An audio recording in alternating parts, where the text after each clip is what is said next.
Selamat pagi. Kita bertemu lagi di awal semester, ya, di semester yang baru, di kelas yang pertama, ya. Tidak terasa program pendidikan Buddhis sudah kita jalankan. Saya menjalankannya sudah hampir 5 tahun ya. Selama pulang ke Indonesia sampai hari ini udah hampir 5 tahun. Kemarin umat dari Surabaya ada yang menanyakan kepada saya tentang DVD ceramah saya, dan kemudian saya mengatakan sudah mungkin lebih dari 100 judul ceramah yang ada di DVD gitu yang didokumentasikan. Saya melihat angkanya cukup banyak ya sesungguhnya yang sudah kita lakukan dalam memajukan pendidikan Buddhis, dalam menyebarkan dhamma, ya, yang menyebarkan khususnya pariyati, belajar Tripitaka. Itu adalah misi saya, belajar Tripitaka, belajar Tipitaka, belajar kitab suci kita, ya. Tunjuk jari Anda kalau Anda sudah pernah melihat Tipitaka. Lengkap? Lengkap? Lengkap? Enggak lengkap. Kalau Anda mau melihat Tipitaka, ada di ruang makan di atas. Kemarin ada umat yang berdana. Jumlahnya puluhan buku, 30-40 buku. Banyak sekali kitab suci kita itu, ya. Iya, karena besar sekali volumenya sehingga umat yang tidak pernah menempuh jenjang pendidikan secara benar, pendidikan monastik secara benar, akan sulit sekali untuk membacanya karena luas sekali, ya. Makanya kita perlu guru gitu. Jadi dhamma yang luas seperti itu ibaratnya itu seperti sinar matahari kita yang terpencar, tercerai-berai seperti saat ini, ya. Karena dia tercerai-berai, maka energi kekuatannya tidak cukup kuat untuk membakar kertas, kan, ya. Nah, kalau sinar matahari tadi dikumpulkan oleh kaca pembesar, ya, dikumpulkan, kemudian kertas diletakkan di bawahnya, maka kertasnya akan terbakar. Ya, sama. Guru itu fungsinya kira-kira seperti itu, mengumpulkan dhamma yang seperti sinar matahari yang luas, yang terpencar-pencar, dikumpulkan sehingga cukup untuk membakar kilesa Anda, membakar kekotoran batin Anda, membakar kekotoran batin kita, ya. Ini adalah satu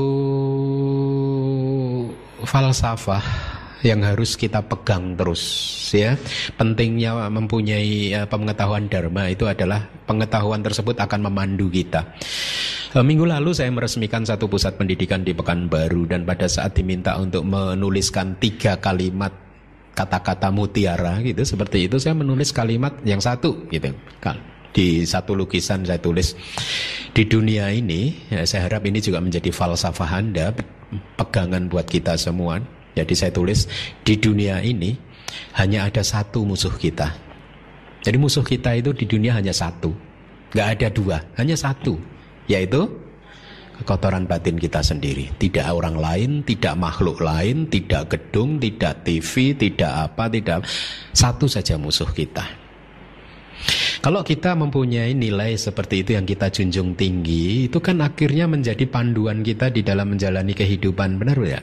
Ya, oh ternyata di kehidupan ini musuh kita hanya satu, yaitu emosi negatif kita, kekotoran batin kita sendiri, bukan staf Anda, bukan pegawai Anda, bukan ini. Jadi jangan marah-marah kepada pegawai Anda, karena kemarahan itu bukanlah masalah Anda dan orang lain. Kalau kita marah terhadap orang lain, kita sering tertipu memahami bahwa secara keliru bahwa saya marah, kemarahan ini karena dia. No, kemarahan tidak pernah merupakan suatu problem psikologis antara kita dan orang lain. Kemarahan adalah murni problem psikologis internal antara kita dengan diri kita sendiri, ya. Jadi saya tulis seperti itu, di dunia ini hanya ada satu musuh kita, yaitu kekotoran batin kita sendiri. Kemudian yang kedua, itu lukisan yang kedua saya tulis, tujuan dari kehidupan spiritual. Hendaknya kita menempuh kehidupan spiritual, Anda harus tahu tujuannya apa, ya. Tujuan dari kehidupan spiritual adalah mencapai keadaan batin yang bebas dan tidak mudah goyah. tidak mudah goyah oleh dualisme dunia, oleh angin dunia, oleh loka dhamma, oleh dhamma duniawi, suka, duka, dipuji, dicela dan lain sebagainya. Ya, itu tujuan dari latihan spiritual. Dengan demikian lihat, dari dua kalimat ini selalu fokus kita adalah ke internal kita, tidak ke orang lain. Tujuan latihan spiritual bukan untuk membuat semua manusia di muka bumi ini beragama Buddha, bukan. Percuma kalau kita berjuang untuk membuat semua manusia di Indonesia katakanlah beragama Buddha. Percuma, buang-buang waktu.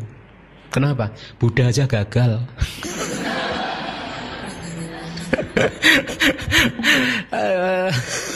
Tidak gagal sesungguhnya karena emang itu bukan misinya Buddha, kan? Ya, bukan misi kita juga untuk membuat semua manusia beragama Buddha.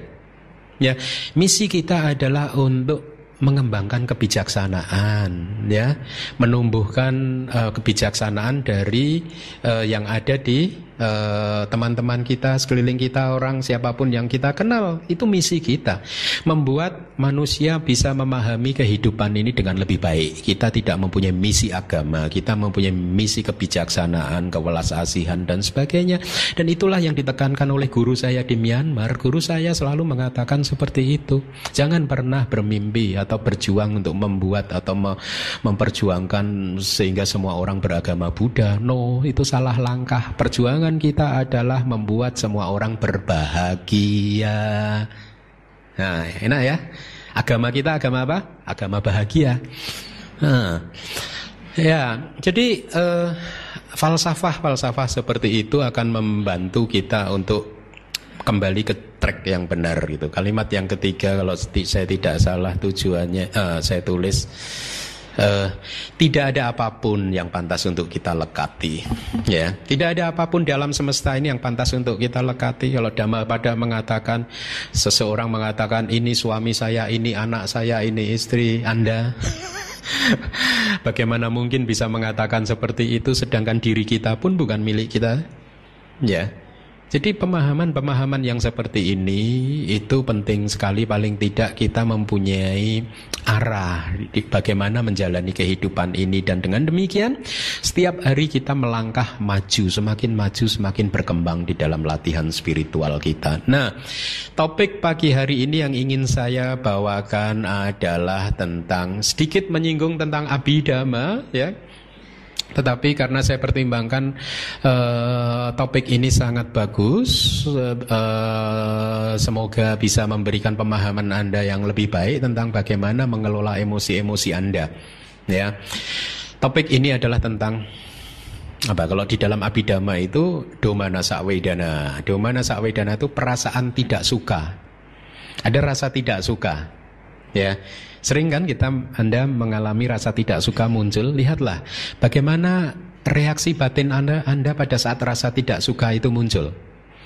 Rasa tidak suka tidak hanya ditujukan atau berkaitan dengan orang-orang yang tidak Anda sukai. Rasa tidak suka tidak hanya berkaitan dengan musuh atau orang yang telah menyakiti Anda. Tapi rasa tidak suka itu range-nya, jangkauan ininya itu lebar sekali. Bahkan mencakup rasa tidak suka, rasa iritasi, merasa terganggu dengan sesuatu yang sangat lembut sekali.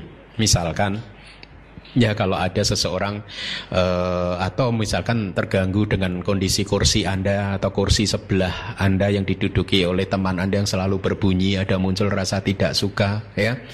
Atau rasa tidak suka terhadap apapun, mungkin terhadap aliran lain, terhadap organisasi lain, terhadap agama lain, atau rasa suka tidak, bahkan sampai ke rasa suka yang dalam intensitas yang sangat kental sehingga akhirnya membangkitkan perilaku yang agresif. Tetapi meskipun rasa tidak suka itu mempunyai range yang sangat lebar sekali, dari yang paling lembut sampai yang agresif paling kasar, tapi mereka mempunyai ciri yang sama. Yang paling lembut dan yang paling kasar mempunyai ciri yang sama. Cirinya adalah satu aktivitas di batin, di mental kita, ya, di hati kita yang ingin menghancurkan objek yang membuat kita tidak senang tersebut. Kalau Anda tidak menyukai kursi Anda, lihatlah batin Anda ingin menghancurkan kursi tersebut. Kalau Anda tidak menyukai teman di sebelah Anda, lihatlah batin Anda ingin menghancurkan orang tersebut. Mungkin tidak menghancurkan dalam artian yang ekstrim, tetapi ingin mengenyahkan orang tersebut, ingin mengusir orang tersebut, ingin menjauhkan orang tersebut dari Anda, ingin menjauhkan kursi tersebut dari Anda. Jadi lihatlah bahwa Anda menolak sesuatu. Perilaku batin yang menolak sesuatu dan juga disertai oleh perasaan tidak senang, perasaan tidak suka, itu adalah kama buruk. Seringkali umat Buddha masih keliru memahami kama dan buah dari kama. Kalau seseorang sedang mengalami perasaan tidak nyaman karena mungkin melihat orang yang tidak disukai, dia berpikir bahwa oh ternyata saya sedang memetik kama buruk saya. Anda juga memahami seperti itu.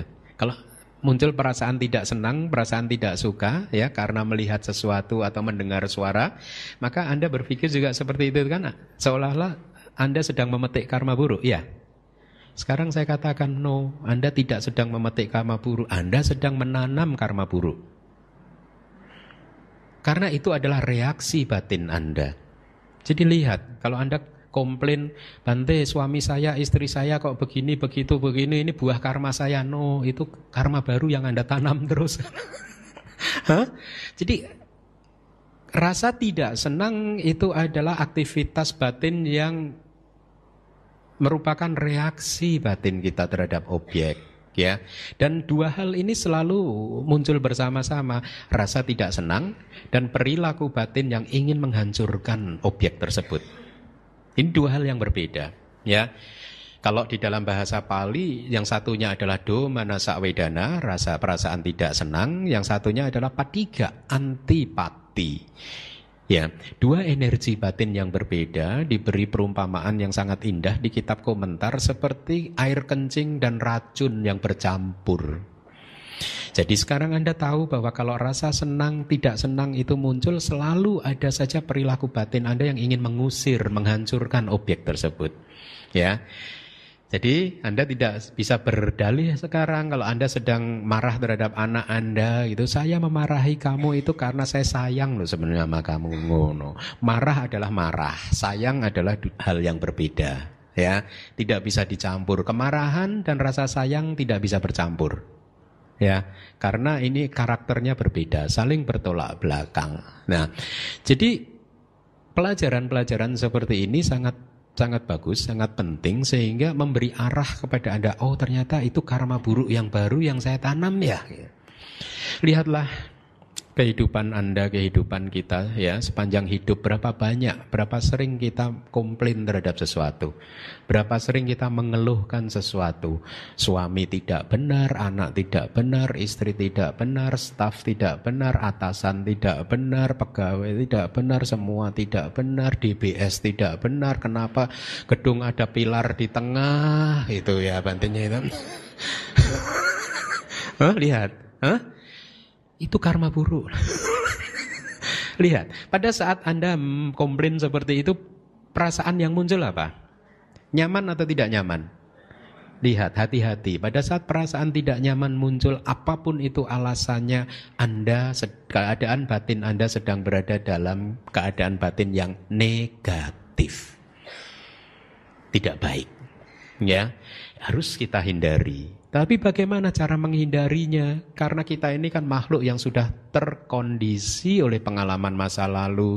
Kita ini adalah manusia yang sudah menganut paham-paham tertentu, budaya-budaya tertentu yang sudah kita pegang sejak kita kecil, dari orang tua kita, dari leluhur kita.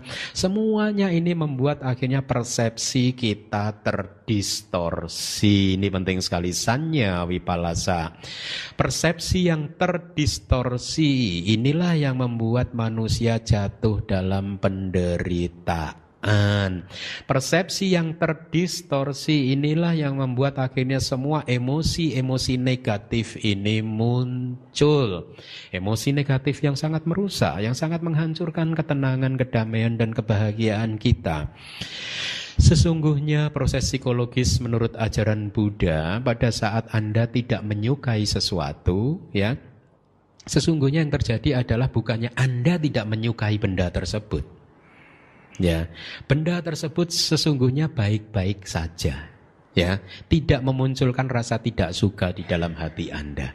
Tetapi karena persepsi Anda yang sudah terdistorsi, akhirnya Anda tidak suka terhadap objek tersebut. Saya akan uraikan proses psikologis menurut ajaran Buddha, Abhidhamma. Ya, apa yang terjadi? Katakanlah saya ambil contoh. Ya, saya sering mengatakan kepada Anda, apa yang kita anggap sebagai kehidupan itu sesungguhnya hanyalah fenomena alamiah pada saat 6 indera kita bertemu dengan objeknya, itu kehidupan. Bukannya ada aku yang melihat, aku yang mendengar, aku yang berpikir dan lain sebagainya. No, ini hanyalah fenomena alamiah saja. Anda melihat dan mendengar ke arah saya, itu adalah fenomena alamiah. Kenapa? Karena sensitivitas atau indera telinga Anda bergesekan dengan suara saya sehingga mendengar bisa muncul. Bukannya ada sesuatu yang diam di sini menunggu mendengar, menunggu melihat, menunggu berpikir. No. Dia hanyalah fenomena yang muncul dan lenyap karena sebab dan kondisi. Saya beri contoh seperti ini. Kalau yang murid Abhidhamma sudah paham yang begini-begini ini. Batang korek api dan kotak korek api. Kalau kita gesekkan apinya muncul, betul? Ya. Pertanyaan saya, sebelum digesekkan ada api tidak? Tidak ada. Kok kemudian apinya ada? Tadi tidak ada, kok sekarang ada begitu digesekkan? Pertanyaan lain. Kalau tadi tidak ada api, berarti ada api dong, karena begitu digesekkan muncul apinya. Nah, api itu disimpan di mana? Apinya disimpan di mana? Di batang korek api? Di kotak korek api? Api adalah fenomena alamiah yang muncul sebagai akibat batang korek api dan kotak korek api digesek. Api muncul. Proses mendengar adalah fenomena alamiah pada saat telinga Anda bergesekan dengan suara saya. Mendengar muncul. Anda bisa melihat ke arah saya saat ini. Proses melihat adalah fenomena alamiah yang muncul pada saat indera mata Anda bergesekan dengan tubuh saya. Apinya muncul. Tapi kalau tidak ada gesekan, apinya tidak ada. Jadi sekarang batin Anda disimpan di mana? Tidak ada. Tidak di mana-mana. Pada saat batin itu harus muncul, dia muncul tiba-tiba. Sama logikanya. Pohon mangga yang tidak berbuah, belum musimnya, nanti pada saat musimnya tiba dia berbuah. Nah, pada saat musimnya belum tiba, mangganya tadi, buah mangganya disimpan di mana? Di akar, di pohon, di dahan, di daun, di mana? Nggak disimpan di mana-mana. Pada saat situasi, kondisi, sebabnya muncul, buahnya muncul. Nah, logikanya hampir sama. Inilah yang disebut anatta, bukan diri. Kehidupan ini bukan milik Anda, bukan diri Anda, bukan Anda, dan lain sebagainya. Kehidupan ini hanyalah fenomena alamiah di mana 6 indera bertemu dengan objeknya masing-masing. Apa itu 6 indera? Mata, telinga, hidung, lidah, kulit, dan juga hati. Pada saat kita berpikir, merenung masa lalu, merancang masa depan, marah terhadap seseorang, sedang bernafsu, sedang kesombongan sedang muncul, semua ada di hati kita. Ya, jadi ini hanya fenomena-fenomena alamiah saja yang sesungguhnya itu muncul berdasarkan hukum yang sudah pasti. Nah, hukumnya itu seperti ini. Pada saat kita mendengar suara, katakanlah suara yang tidak baik, yang sedang mengkritik kita atau memfitnah kita, ya. Ya. Memang benar pada saat detik pertama kita mendengar suara tersebut, maka suara itu adalah buah dari perbuatan kita. Tapi Anda harus perhatikan bahwa buah itu hanya muncul di detik itu saja. Tapi setelah detik itu muncul, mendengar suara tersebut, apa yang terjadi? Ternyata reaksi, batin kita mulai bereaksi. Ya, yang terjadi adalah begitu suara itu masuk ke dalam telinga, ya, kemudian suara tersebut kan sudah lenyap sesungguhnya. Sama batin yang persepsi yang sudah terdistorsi tadi, suara yang sudah lenyap direkam, freeze, di pause, direkam, diingat-ingat terus. Tadi dia mengatakan saya apa, katakanlah. Jangan saya, mengatakan Anda aja. Ya, mengatakan saya sesuatu yang tidak baik, direkam, dimasukkan ke dalam hati. Kemudian diolah di hati kita ini dengan menggunakan nilai, pelajaran, budaya dari masa lalu, persepsi dari masa lalu, ya, yang mengatakan ini dan mengatakan itu. Akhirnya dari situ kita akhirnya bereaksi. Jadi lihat, reaksi kita sudah terdistorsi. Paham? Kita tidak bereaksi terhadap suara tadi, tapi kita bereaksi terhadap suara tadi yang dihubungkan dengan persepsi kita dari masa lalu, dari pelajaran yang sudah kita peroleh di masa lalu, dari budaya yang sudah kita terima dari leluhur-leluhur kita. Oh, sebagai seorang suami tidak boleh direndahkan oleh istri. Nah, karena ini sudah budaya. Jadi pada saat istri Anda marah kepada Anda, memperlakukan Anda dengan tidak baik, Anda kemudian marah. Tapi lihatlah, Anda sesungguhnya tidak marah terhadap istri Anda atau suami Anda. Anda marah terhadap konsep yang berkecamuk di dalam hati Anda. Ya, tetapi karena kemarahan itu volumenya banyak dan hati Anda kecil sekali, ya, tidak mampu menampung volume kemarahan yang meluap tadi, akhirnya diluapkan melalui mulut, diluapkan melalui mata, diluberkan melalui tangan dengan menunjukkan perilaku-perilaku yang negatif. Jadi lihatlah, proses psikologi Buddhis mengajarkan kepada kita, makanya tadi di awal saya katakan bahwa kemarahan bukanlah masalah Anda dengan orang lain. Ya, kemarahan adalah masalah Anda sendiri, internal Anda sendiri. Tidak pernah orang lain bisa membuat kita marah. Yang bisa membuat kita marah adalah persepsi kita yang sudah terdistorsi tadi. Ya, karena di dalam hati kita masih kotor, ada percampuran antara apa tadi? Maaf, urin, air kencing dan racun. Dua hal yang sama-sama kotor bercampur.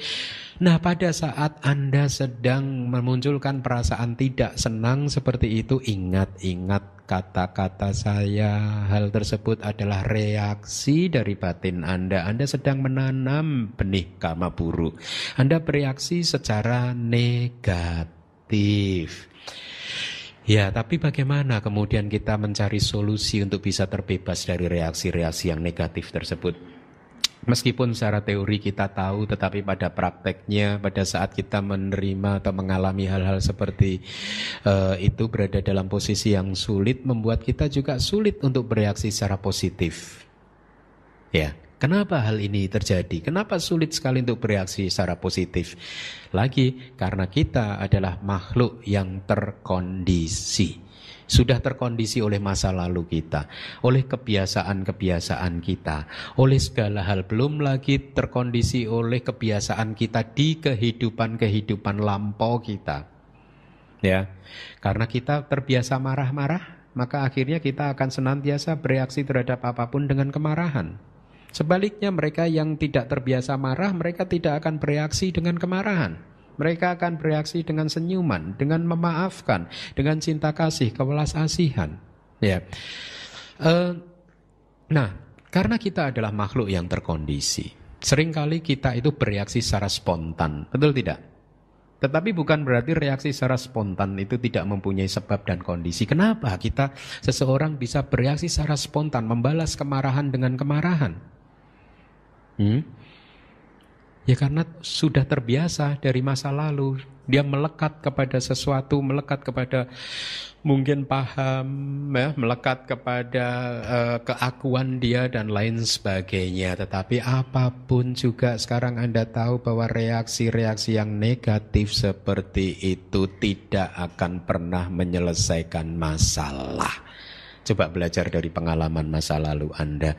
Apakah ada reaksi negatif seperti itu yang bisa menyelesaikan masalah dalam artian bisa membuat hati Anda tenang, damai dan bahagia? Kalau suami sedang marah kepada istri, mungkin istri akan diam dan menerima, iya kamu benar, iya kamu benar. Tetapi apakah benar bahwa istri Anda secara tulus menerima kata-kata Anda? Mungkin dia menerima karena dia sedang takut pada Anda. Tetapi dalam hatinya ada gejolak. Jadi lihatlah, tidak hanya kemarahan Anda merusak diri Anda, tetapi juga merusak ketenangan dan kedamaian istri Anda. Merusak ketenangan dan kedamaian orang yang menjadi objek kemarahan Anda. Mungkin benar istri Anda diam, atau suami atau staf pegawai Anda diam menerima kemarahan Anda. Ya. Tetapi itu adalah bukan solusi yang terbaik, karena selain kemarahan tersebut menghancurkan ketenangan dan kedamaian objek dari kemarahan Anda, yang lebih fatal lagi adalah kemarahan dan kebencian Anda, antipati Anda akan memperkuat kebiasaan-kebiasaan Anda untuk marah-marah, memperkuat sifat Anda, sehingga akhirnya Anda akan menjadi atau dikenal sebagai orang yang suka marah. Apa sih yang disebut sebagai karakter sifat? Menurut Buddhism, psikologi Buddhis, sifat dan karakter itu sesungguhnya tidak lain adalah tidak bukan cara Anda bereaksi terhadap sesuatu, kebiasaan-kebiasaan Anda. Sesuatu yang seringkali Anda lakukan itu akan menjadi sifat Anda, akan menjadi karakter Anda. Nah, tidak mudah untuk bisa keluar dari kemarahan. Tetapi Buddhism mengajarkan kepada kita bukan seperti yang diajarkan, mungkin agak berbeda dengan yang diajarkan oleh psikolog-psikolog barat, di mana mereka menawarkan dua ekstrim menurut Buddhism, yaitu apa? Untuk kalau Anda sedang marah, ekstrim yang pertama, ledakkan kemarahan Anda. Ya. Ekstrim yang kedua apa? Ditekan. Ya. Adalah ditekan, dipendam saja gitu. Jangan diledakkan. Buddhism menolak keduanya. Buddhism tidak mengajarkan kepada kita untuk meledakkan kemarahan, tidak juga untuk menekan kemarahan, tetapi Buddhism mengajarkan kepada kita untuk memahami kemarahan itu sebaik-baiknya, memahami secara menyeluruh. Bagaimana rasanya pada saat perasaan tidak senang itu muncul, ya. Bagaimana rasanya pada saat antipati itu muncul. Bagaimana efek yang ditimbulkan oleh perasaan tidak senang dan antipati ini kepada orang lain, kepada lingkungan di sekeliling kita, ya. Kalau Buddha mengatakan jati piduka, kelahiran adalah penderitaan. Lihat, kita refleksikan pada saat melihat ada bayi terlahir, oh iya menderita seperti itu. Jera piduka, ya. Menjadi tua adalah penderitaan. Kita rasakan, kita amati sekeliling kita bagaimana orang-orang yang sudah berumur, ya, dia menjadi semakin lamban, dia menjadi tidak sesehat mereka yang masih muda, ya.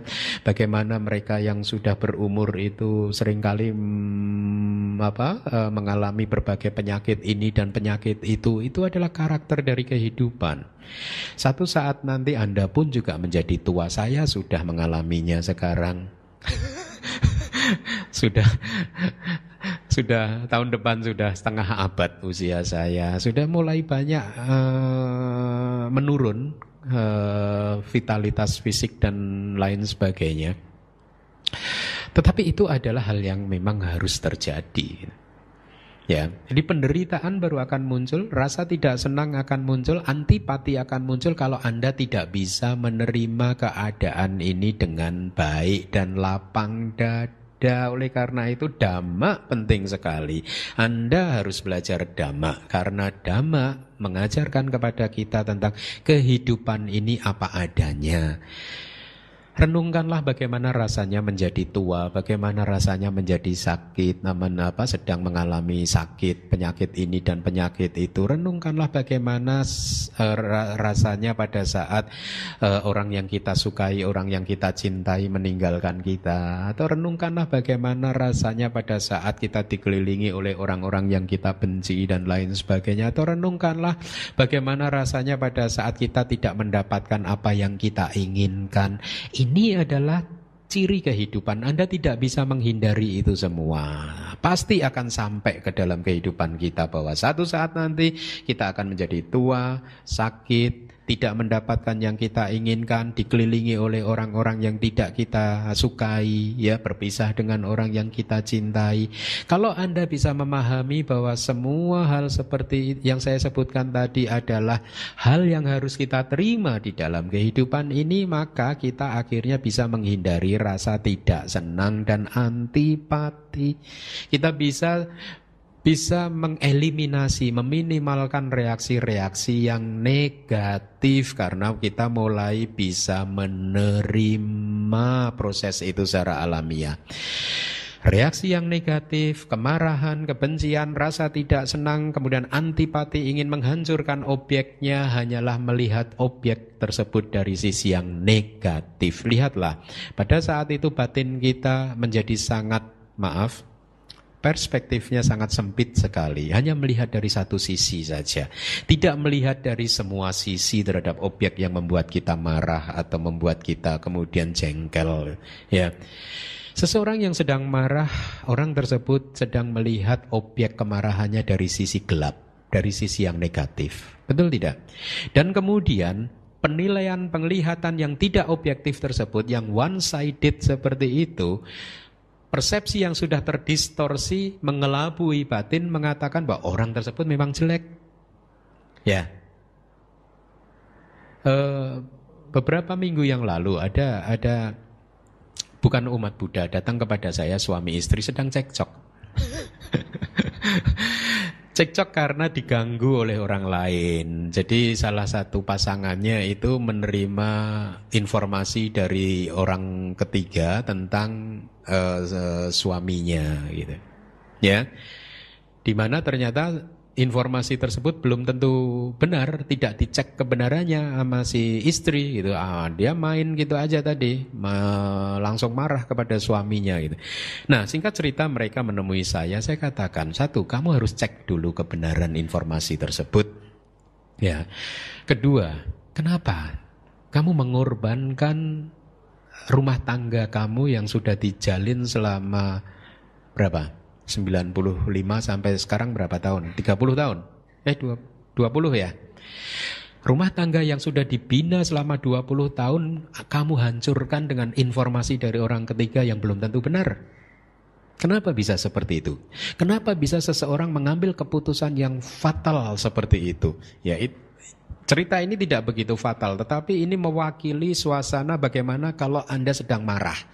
Kalau Anda sedang marah, Anda hanya melihat objek kemarahan Anda tadi dari sisi gelap, dari sisi negatif, dan kemudian persepsi yang terdistorsi tadi mengelabui kita, mengelabui Anda dengan mengatakan kepada batin kita bahwa dia orang yang jahat.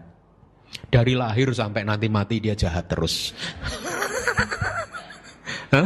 Makanya dia harus dihancurkan, harus diusir, harus jauhkan dari kita.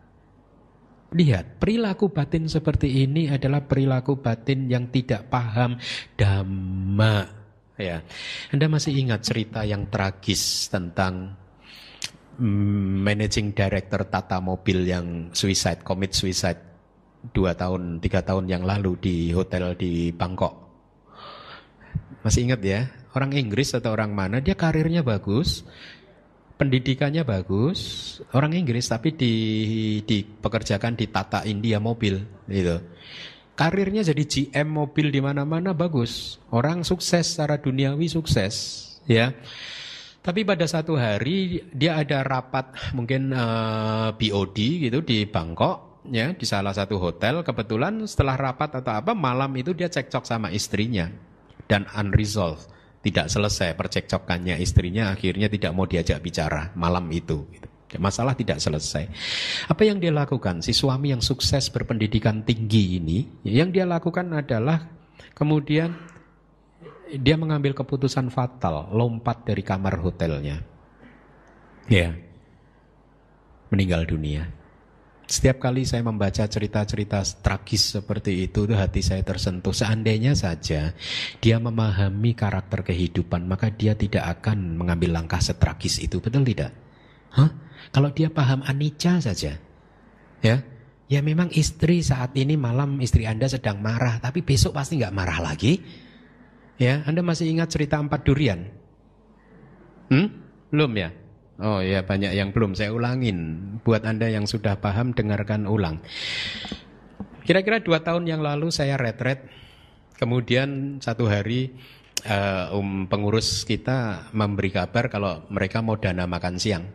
Dan karena dia dekat dengan saya, dia tahu hobi saya apa? Hobi saya durian. Nah, pada saat saya menerima itu, belum juga diajak makan siang, keluar ke restoran. Wah, nanti kita udah pesen durian, Bante. Ya, saya udah berpikir nih, mulai hari ini hidup saya akan bahagia selama-lamanya. Karena dapat sesuatu yang saya inginkan. Kan begitu sifat dari batin Anda. Pada saat batin Anda mendapatkan sesuatu yang diinginkan, lihat apa yang dikatakan batin Anda. Mulai hari ini kehidupan akan terang benderang selama-lamanya. Sama. Wah, nanti siang makan siang ada durian. Setelah ini saya akan bahagia selama-lamanya. Dan benar, pada saat sampai di restoran, setelah makan durian disuguhkan. Butir pertama enak. Masih enak ya. Ambil lagi butir kedua, enak lagi, ya kan? Ambil butir ketiga, enak. Sampai ke butir keempat, enak gitu. Tiba-tiba mau ngambil butir yang kelima, saya udah menolak. Perut saya menolak. Ya. Dan saya berpikir, loh kenapa jadi duriannya tidak enak seperti ini gitu. Lihatlah, tiba-tiba duriannya menjadi tidak enak. Hah? Tetapi apa yang harus kita lakukan kalau mengalami kejadian seperti itu? Apakah lalu kita kutuk durian ini? Kamu pantas masuk ke neraka, kamu emang dari dulu sejak lahir sampai nanti mati kamu emang gak enak. Hah? Apa yang kita lakukan? Apakah kita hancurkan durian tersebut? Terus apa yang kita lakukan? Diamin aja. Besok dia enak lagi. Betul tidak? Pasti dia besok enak lagi. Tidak usah bereaksi secara negatif terhadap objek-objek kemarahan Anda. Karena pasti besok akan enak lagi. Sama kalau Anda sedang marah terhadap siapapun. Seperti tadi, Managing Director Tata. Kalau saja dia sudah mendengar 4 durian ini, dia tidak akan bunuh diri. Sangat sia-sia bunuh diri yang dia lakukan oleh seseorang yang sangat sukses di dalam kehidupan ini. Pendidikan juga sangat tinggi. Mengakhiri kehidupannya karena dia pikir bahwa istrinya akan marah kepada dia selama-lamanya. Dia lupa bahwa dia sudah makan durian butir yang keempat. Besok butir yang kelima tunggu. Jangan sekarang dimakannya besok. Nah, sama kalau Anda marah terhadap siapapun, ingat-ingat cerita ini. Bahwa kalau Anda sedang jengkel, sedang marah, tahan. Katakan dalam diri Anda, saya sudah makan butir yang keempat.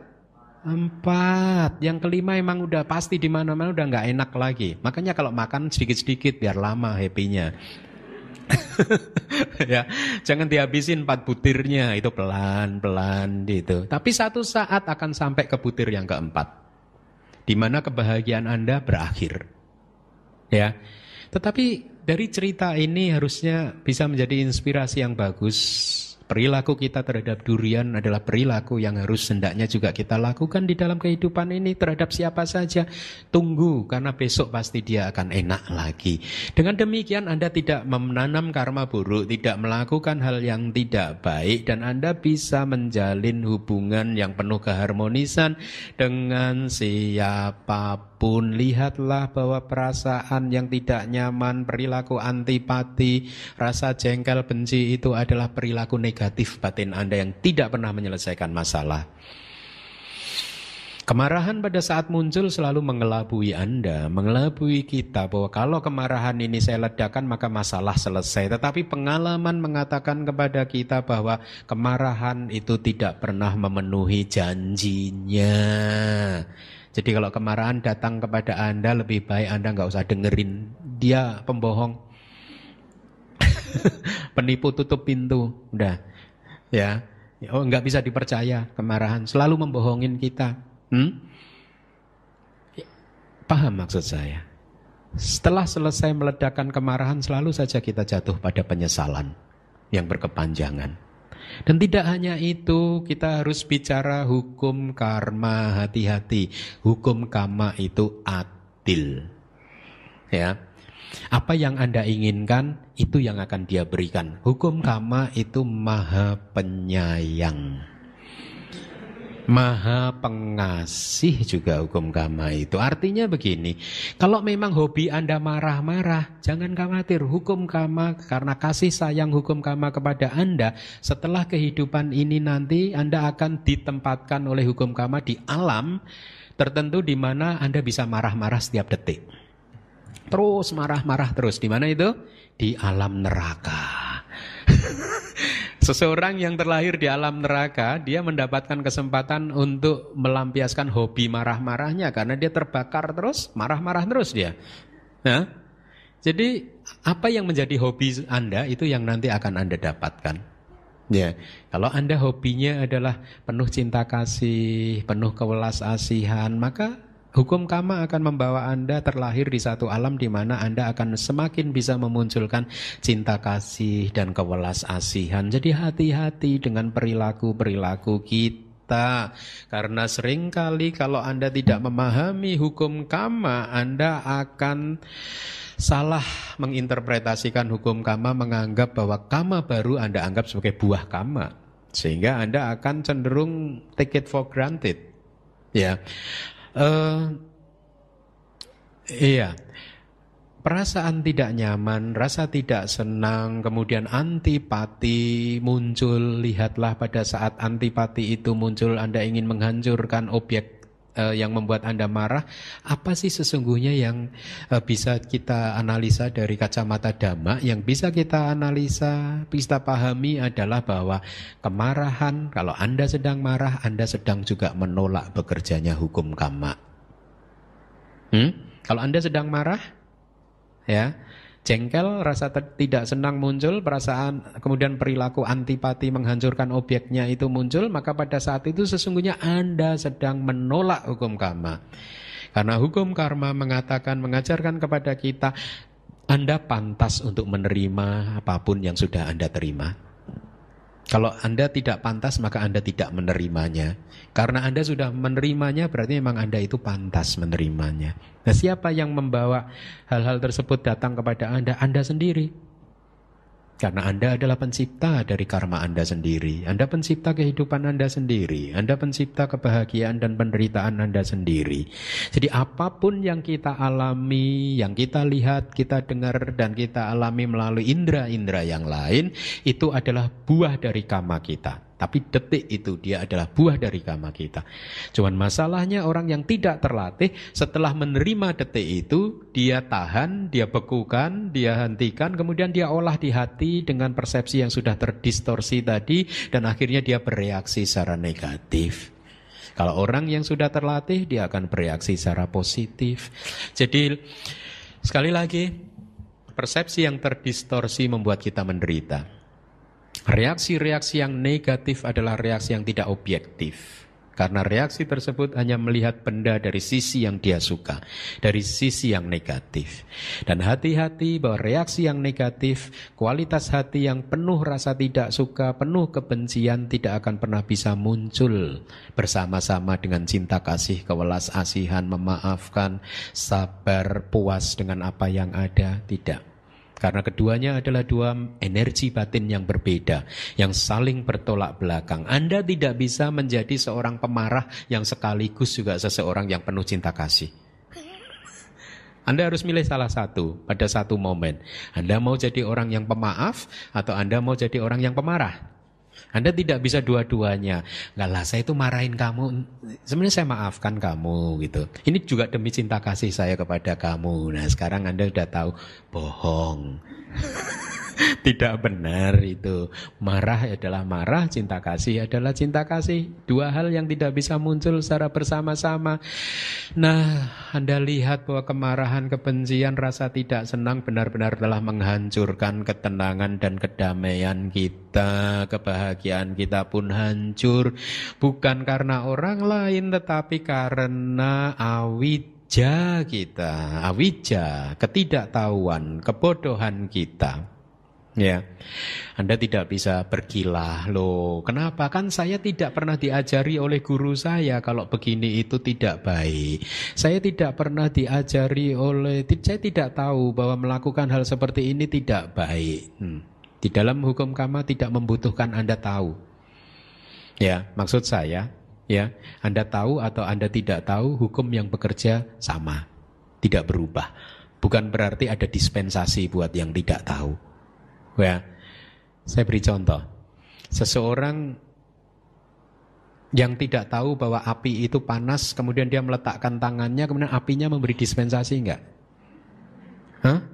Sama, Anda tidak memahami cara bekerjanya hukum karma dan kemudian tiba-tiba Anda menderita, Anda tidak boleh meminta dispensasi. Karena saya tidak tahu, masa nggak dimaafkan? No, ya.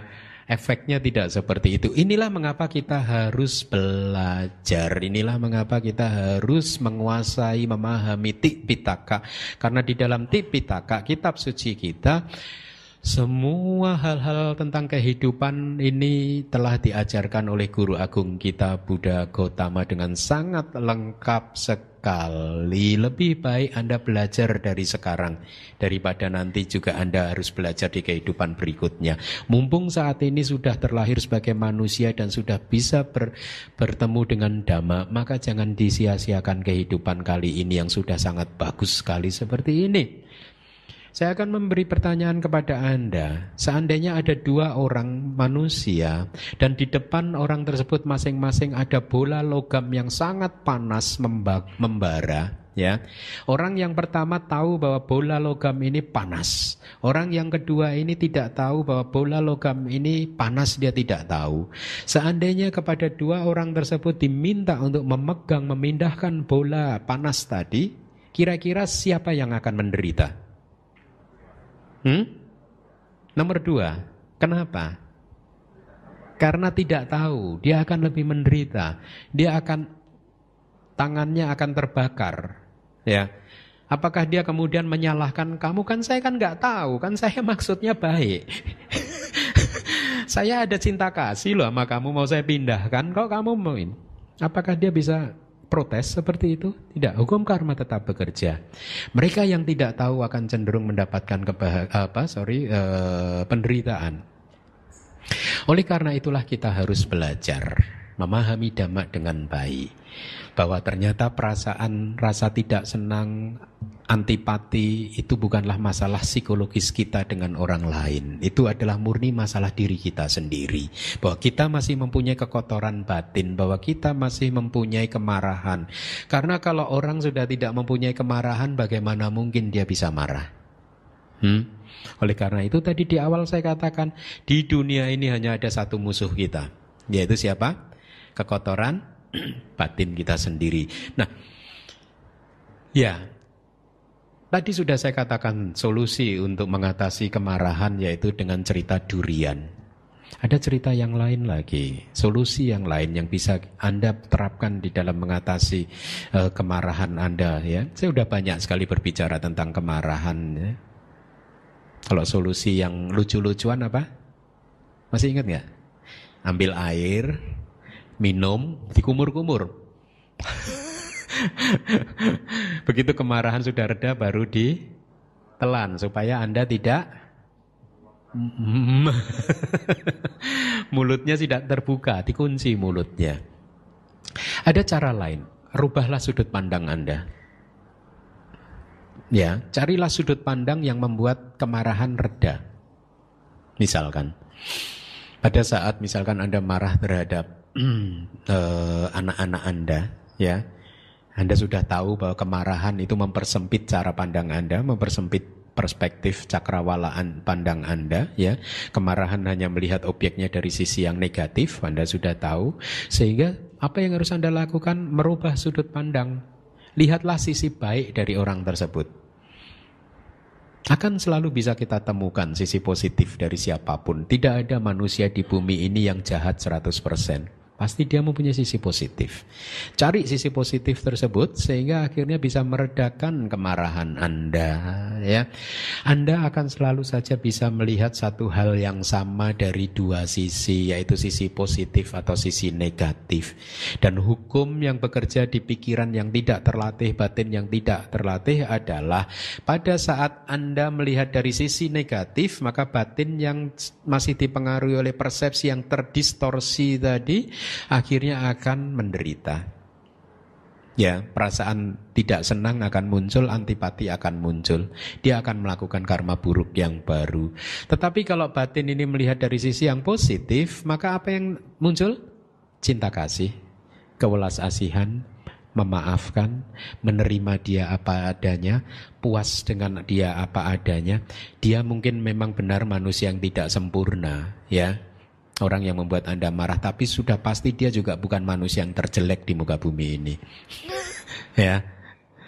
Jadi dengan melihat permasalahan dalam perspektif yang lebih lebar lagi, akhirnya kita bisa melihat objek tersebut secara menyeluruh, bahwa ternyata dia tidak negatif total, bahwa ternyata dia juga mempunyai sisi baik, bahwa ternyata dia juga adalah orang yang sesungguhnya tidak seperti yang kita pikirkan. Kita hanya tertipu oleh persepsi-persepsi kita yang terdistorsi. Nah, dengan memahami hal-hal seperti ini, akhirnya kita jadi paham, kita mempunyai arah yang jelas,